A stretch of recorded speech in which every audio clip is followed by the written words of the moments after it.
হাশেম বয়াতি।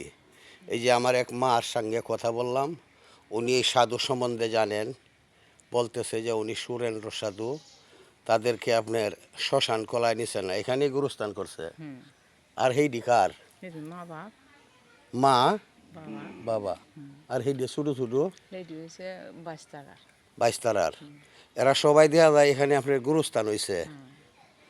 হ, এটাই দেখানোর জন্য আমি আপনাদেরকে, এই জায়গাটার নাম বলা হয় কেল্লা তাজপুর।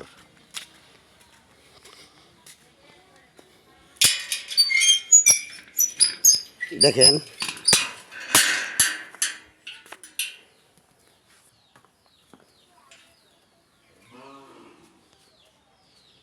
ওই যে দেখেন তার সমাধিস্থল, তার নাম হইল গা সুরেন্দ্র সাধু।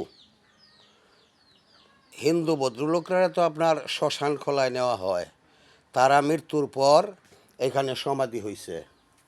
আর ওই যে দেখতেছেন এগুলি তার মা, আর ওই যে দেখতেছেন এটা হলো তার বাবার, এই সমাধিস্থল তার বাবার। আর উনি হইলেন গিয়ে সুরেন্দ্র সাধু, ওনার সমাধিস্থল।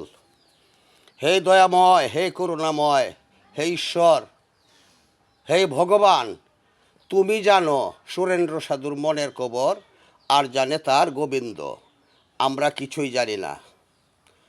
সুরেন্দ্র সাধুর পাক দরবারে আমি হইয়াছি হাজির, দয়া করো বাবা সুরেন্দ্র সাধু, আমি কারা মুছাপির। তুমি যে ঈশ্বর ভক্ত, তুমি যে ঈশ্বর প্রেমিক, তুমি ময়মনসিংহের পূর্বাঞ্চলে শুয়েছ, সাধুর বেশ, তোমার নাম সুরেন্দ্র সাধু, মানুষে বলতেছে, তোমার সমাধি হয়েছে, তোমার এখানে মাজার সিস্টেম করা হইয়াছে। আর তার মা এবং তার বাবার সমাধিস্থল এটা দেখেন আপনারা, বিশ্ববাসী আপনারা সবাই দেখেন। আমি হাশেম বয়াতি, ওই যে সুরেন্দ্র সাধু। আর সেই দিক দেখে লাগো মায়া, ও তার মার সমাধিও আছে, তার ছেলেরও আছে, তার বাবারও আছে। তাদেরকে আপনার শ্মশান খোলায় নেওয়া হয় নাই। দাদা দাদা তারা শ্মশান খোলা নিছেন না, তাদেরকে আপনার জানাজা হয়েছে? জানাজাও হয় নাই, শ্মশান খোলায়ও নেওয়া হয় নাই। এমনিতেই ওনারার এরকম মাজার সিস্টেম সমাধিস্থল, ওইটা কেল্লা তাজপুর জায়গাটার নাম। আপনারা দেখেন,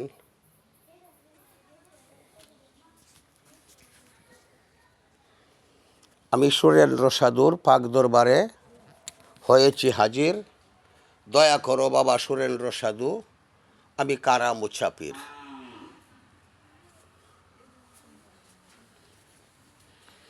আমি চাই তোমার পাক দরবারের সেবা করি,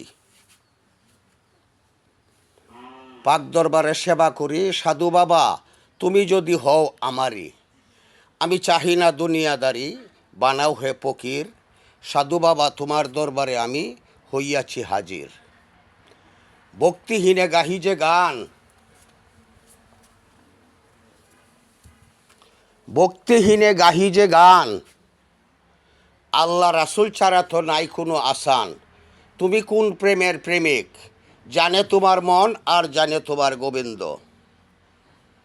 আমি এই পর্যন্ত রেখেই, ময়মনসিংহ জেলা কেল্লা তাজপুর জায়গাটার নাম সুরেন্দ্র সাধু, ওই যে ওনার সমাধিস্থল দেখেন, ওনার সমাধিস্থল হইল এটা। এখানে আমি ইতি রাখি। দেশবাসীর কাছে ভালো থাকবেন, ভালো লাগলে আমাকে ভালোবাসা দিবেন।